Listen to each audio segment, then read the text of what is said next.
আমি আমার কওমকে বুঝাচ্ছি, তুমি তো মুসলমান, তুমি আমার নবীকে মানো বলো তো। তা আমার নবীর দিন বলছে অন্যায় দেখলে হাত দিয়ে রোকো, হাত দিয়ে রুখতে দি না পারো মুখ দিয়ে প্রতিবাদ করো, মুখ দিয়ে না পারো দিল থেকে ঘৃণা করো।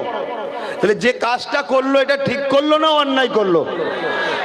তাহলে এই তিনটের মধ্যে কোন একটা বৈশিষ্ট্য থাকা দরকার তো। তবে লাস্টেরটা অন্তর থেকে ঘৃণা করা, এটা হলো খুবই দুর্বল। কচু পাতায় কখনো পানি দিয়েছেন?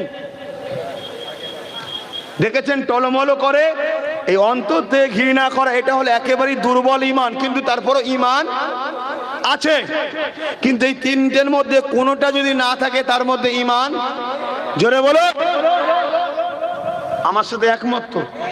কেন কথাটা আমার নয়, কথাটা হুজুরের। হুজুরের হাদিস অস্বীকার করলে ইমান থাকে? জোরে বলুন, হাত তুলে সাক্ষী দেন ইমান থাকবে, ইমান থাকবে।